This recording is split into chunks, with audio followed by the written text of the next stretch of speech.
The first time I saw sisal, I was young, traveling to Moshi, where I'm originating from, Moshi, Kilimanjaro. And we're just in a bus traveling, and it did not mean anything. If I'm to be honest, I thought they were pineapples and I was like, okay, these big pineapples, because of how the leaves are. And then I was told, okay, this is sisal.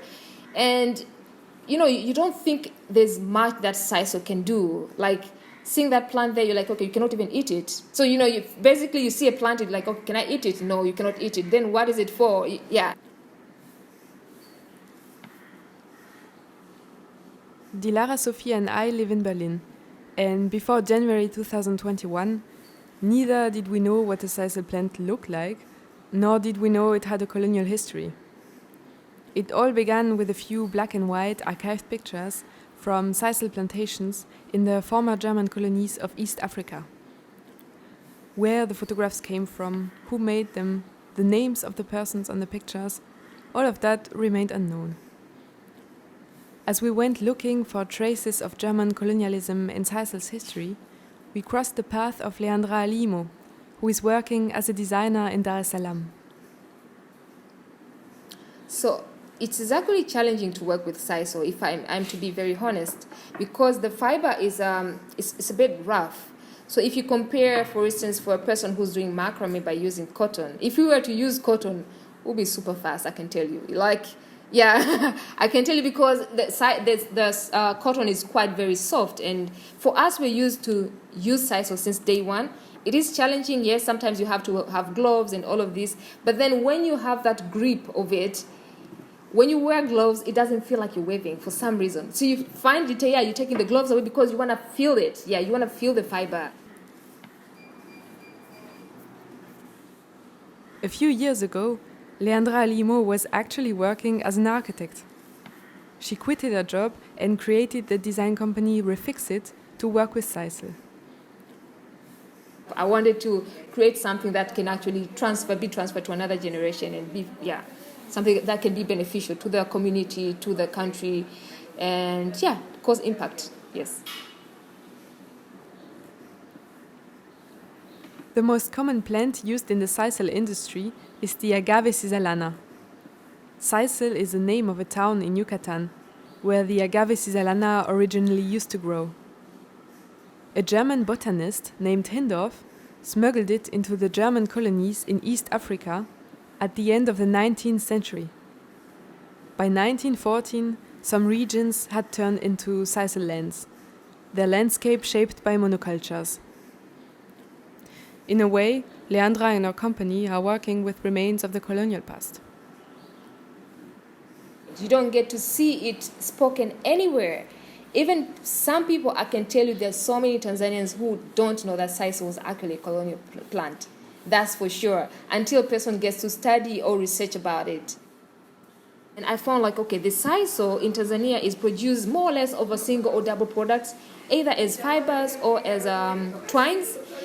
Most of the times when it is produced as fibers or twines, it is actually exported, raw material exported, but not as we don't utilize it as a product.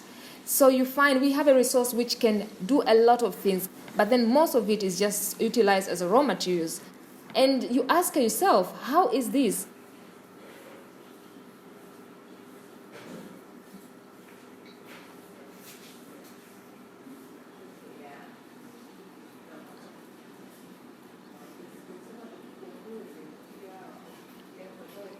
Do you have any ideas on how to make the sisal industry sustainable? I think being a person who's conscious with the environment, even during production, the whole cultivation of sisal to when it becomes the rope and all this is quite very sustainable because they reuse the water that they use in production. You don't need to use chemicals during plantations of sisal. Compared, for instance, to cotton, where you get to have a lot of pesticides. You don't need that when you're dealing with sisal. What does a landscape shaped by sisal look like? In South Africa, the agave sisalana is considered as an invader with certain qualities. It even seems to be able to grow on disturbed landscapes. it's kind of particular that a plant can be everywhere in the world and can travel faster than any people.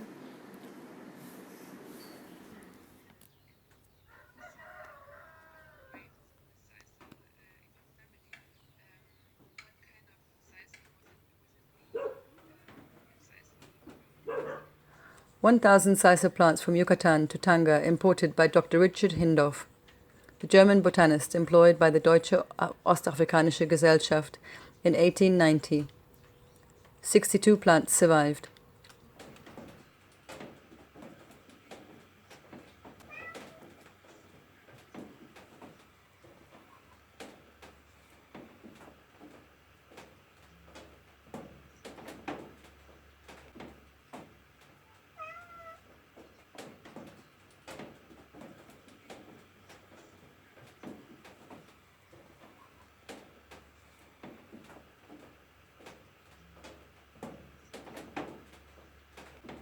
Richard Hindorff later worked in Amani, an experimental garden built by German settlers in Tanzania. Their goal was to select and cultivate the most productive plants for colonial agriculture. That's how we found out about Surya Kambi's work. She is an artist from Nairobi who uses sisal to address the colonial past. She went to Amani, looking for traces. I don't feel like I often work enough with the material or with sisal, but I've always been drawn to it and gravitated to it as a medium. There's something also about the rawness of it. Of course, the other obvious answer is it's obviously linked to my Bantu heritage. I mean, there is no Bantu group that doesn't use sisal or didn't use sisal historically. I think there might be some intuitive ancestral connection or desires that are being met by working with that material. Often it is initiated in terms of intuition, and often it keeps coming back to me. Like, I don't really seek it out, but it always returns back.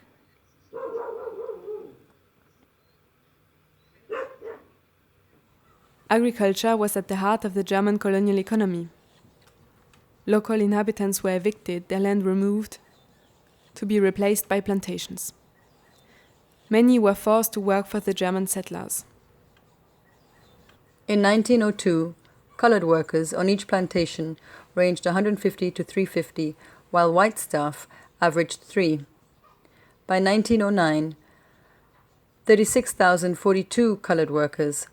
By 1913, tripling to 91,892 colored workers and 332 whites.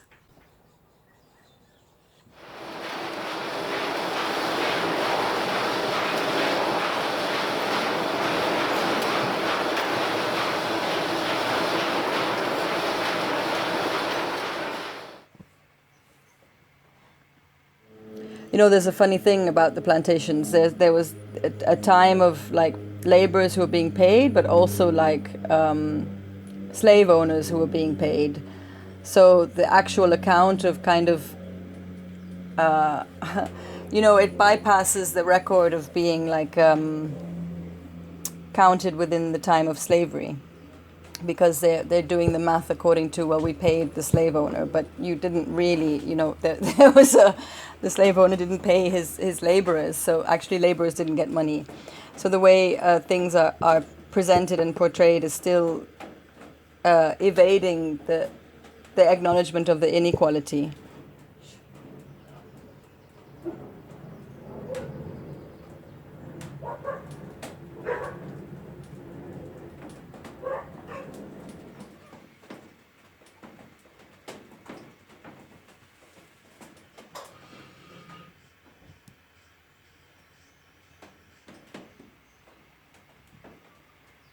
Botanic gardens in Berlin and elsewhere assumed an important function for the German colonies.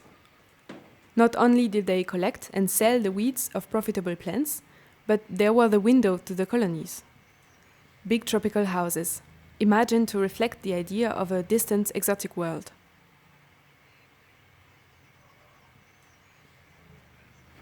I don't want to skirt around the magnitude of the atrocities. I don't want to speak about resistance or repair. I think to speak about resistance or repair, we have to go into the process of speaking about what actually happened.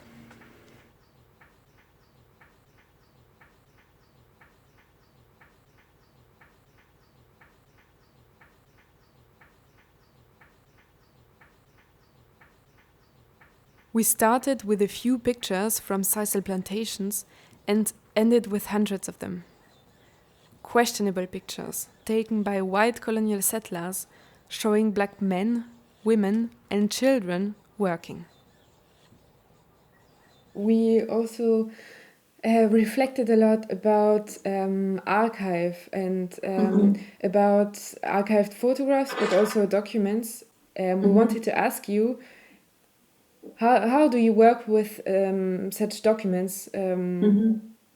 Because sometimes they're really loaded with violence. Yeah, that's a really good question. It's something that I'm constantly navigating and negotiating.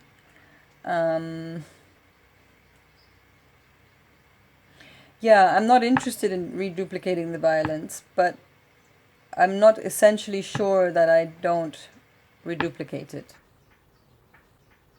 And obviously, when you have the photograph, you're still not early enough because it's the marker of colonization. It's a tool that was brought in. So obviously, you're already looking at a reference that has been manipulated.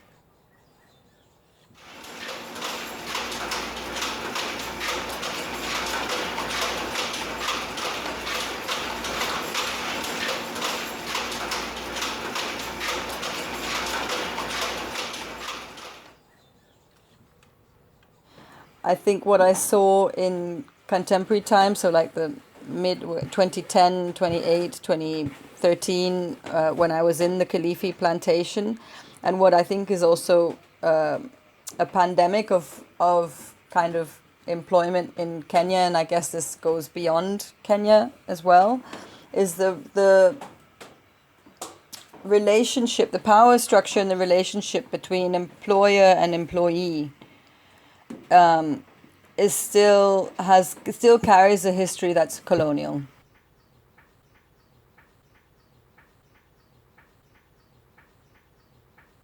Following the path of sisal fibers is not an easy mission. Each strand seems to be in some way entangled with many others. Along the way, we stumbled upon rotten fragments, still active traces of colonial imperialism, not always where you expect them to be.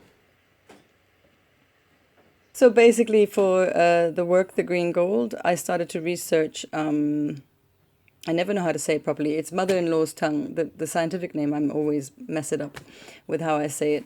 I was trying to find a plant that existed pre-colonial times, basically. And I knew that there must have been this fiber in existence and in usage before colonial time. So my neighbor, who is kind of, I don't really know what they are. They work in conservation, kind of like an elderly couple. And I was having tea at their house and I was discussing this project and they said, oh, well, basically it's this plant that existed before sisal. But in a sense, the reason that plant wasn't used in terms of the plantations is because it doesn't produce a lot of fiber. And the mother-in-law's tongue, there's very many variants, and it exists throughout kind of this region and also Congo and also North Africa. Yeah. But now it's become a houseplant. It's not really, not in East Africa, but overseas it's become a houseplant, I guess because it's very easy to take care of.